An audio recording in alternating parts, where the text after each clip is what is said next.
ఇక ప్రేరణ సిద్ధులను మంజుల ఇంటికి తీసుకొస్తుంది. పెళ్లి చేసుకొని ఇంట్లోకి వచ్చే వాళ్ళకి దిష్టి తీయాలి అని మంజులని ఇద్దరికి దిష్టి తీస్తుంది. మంజుల ఇలా ఇద్దరికి దిష్టి తీసి లోపలికి తీసుకురావడంతో సిద్ధు, ప్రేరణ చాలా సంతోషపడిపోతారు. ప్రేరణ ఇల్లంతా చూస్తే ఇది మన ఇల్లే ప్రేరణ, కొత్తగా చూస్తావేంటి అని విజయనంద్ అంటాడు. ఇల్లు పాతదే కానీ నేను కొత్తగా ఉన్నాను మామయ్య అని ప్రేరణ అంటుంది.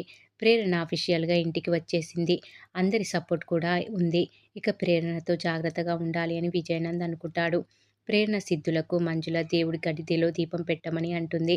ప్రేరణ అలాగే అత్తయ్య అని, ఇక నుంచి మిమ్మల్ని అత్తయ్య అనొచ్చా అని ప్రేరణ అంటే, నా చేతులతో మీకు హారతిచ్చి ఇంట్లోకి తీసుకొచ్చాను అంటే నా కొడుకు కోడల్ని ఆశీర్వదించినట్లే కదా! ఇక నుంచి నువ్వు కోరుకున్నట్లు అత్తయ్య అని పిలువు అని అంటుంది మంజుల. చాలా థాంక్స్ అత్తయ్య. ఈ ఒక్క మాటతో నాకు చాలా సంతోషం ఇచ్చారు అని ప్రేరణ అంటుంది మంజులతో. ఇక ప్రేరణ దేవుడి దగ్గర దీపం వెలిగిస్తుంది. మొత్తానికి అన్నయ్య మరోసారి పెళ్లి చేసుకొని ప్రేరణ గారిని నాకు వదినను చేశాడు. మీరనుకున్నది చేశారు అని సాహితి అంటుంది. మంజుల ప్రేరణతో ఇక నుంచి నువ్వు ఇంటి కోడలివయ్యావు. ఎవరు అడిగినా ధైర్యంగా చెప్పు. ఈ రోజు నుంచి ఇంటి బాధ్యతలు తీసుకో అని అంటుంది మంజుల ప్రేరణతో. ఈ రోజు నుంచి మీకు ఇబ్బంది కలిగించే పని ఏది చెయ్యను.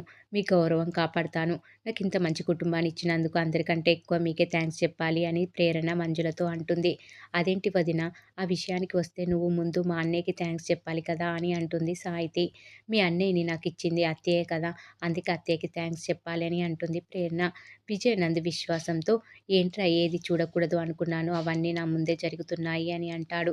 దానికి విశ్వాసం, ఈ బాధలో మీరు తాగి తాగి పోతారని భయంగా ఉంది సార్ అని అంటాడు. దానికి విజయనంద్, ఏంట్రా నువ్వు వాళ్ళ కోసం నేను పోతా అంటున్నావు. నేను పోతే ఊరికే పోను. నిన్ను తీసుకుపోతా. నువ్వు లేకపోతే నేను ఒంటరిగా ఉండలేనురా అని అంటాడు విజయనంద్ విశ్వాసంతో. మామయ్య నాతో ఏం మాట్లాడడం లేదు. మీ కోడల్ని నేను అని ప్రేరణ విజయనంద్‌తో అంటుంది. ప్రేరణతో జాగ్రత్తగా ఉండాలి అని విజయనంద్ అనుకుంటాడు. ఇక మరోవైపు ఘన జరిగింది గుర్తు చేసుకొని రగిలిపోతూ ఉంటే ఘనకి సాహితి కాల్ చేస్తుంది. ఏంటండి నాతో ఒక్క మాట చెప్పకుండా వెళ్ళిపోయారు అని అడుగుతుంది. అమ్మ చాలా బాధపడుతుంది. అందుకే వచ్చేసా అని అంటాడు ఘన. మీరు లేకుండా నేను ఒంటరిగా ఉన్నాను అని సాహితి అంటే, ఇంతలో విజయనంద్ చూసి ఎవరు ఫోన్‌లో అని అంటాడు. ఘనగారు నాన్న ఇంటికి రాలేదు అని అడుగుతున్నా అని అంటుంది సాహితి. నేను మాట్లాడతానమ్మా. నువ్వు వెళ్లి నాకు కాఫీ తీసుకురా అని సాహితిని పంపించేస్తాడు విజయనంద్. ఇక విజయనంద్ పెద్దగా నవ్వి, పాపం జీవితంలో చాలా పెద్ద ఫెయిల్యూర్ చూసావు కదా! పాపం ఏ అఘాయిత్యం చేసుకోకు. నీ పరిస్థితిలో నేనుంటే ఊరు వదిలి పారిపోయేవాడిని. నువ్వలా చేయకు అని విజయనంద్ ఘనతో అంటాడు. ఈరోజు వాళ్ళు సంతోషంగా ఉన్నారు. మీరేదో నిరూపించారని అనుకోవద్దు. నేను వాళ్ళని సంతోషంగా ఉండనివ్వను అని ఘన అంటాడు. ఘన బాధపడకు అని విజయనంద్ ఘనని ఉడికిస్తాడు. దెబ్బతిన్న పులి ఎంత ప్రమాదమో ముందు ముందు మీ ఇంట్లో వాళ్ళకి తెలుస్తుంది అని ఘన అంటాడు. ఇంతలో సాహితి రావడంతో విజయనంద్ ఘనని పిలిచినట్లు నటిస్తాడు. నేనెంత చెప్పినా వినడం లేదమ్మా అని ఫోన్ సాహితికి ఇస్తాడు. సాహితి నేను వస్తాను. నువ్వు నాతో మాట్లాడాలి అనుకుంటే నువ్వు మాత్రమే మాట్లాడు. ఎవరికీ ఫోన్ ఇవ్వకు అని అంటాడు ఘన. ఇక మరోవైపు ప్రేరణ సిద్ధుని హగ్ చేసుకొని, సిద్ధు నిజంగా నా జీవితంలో ఇంత సంతోషంగా ఉండలేదు. సంవత్సరంలో ఉండే పండుగలన్నీ ఒకేసారి వచ్చినట్లు ఉంది. ఇలాంటి రోజు వస్తుందని అనుకోలేదు. నిజంగా నాకు గాల్లో తేలుతున్నట్టుంది అని అంటూ ఉంటుంది ప్రేరణ సిద్ధుతో.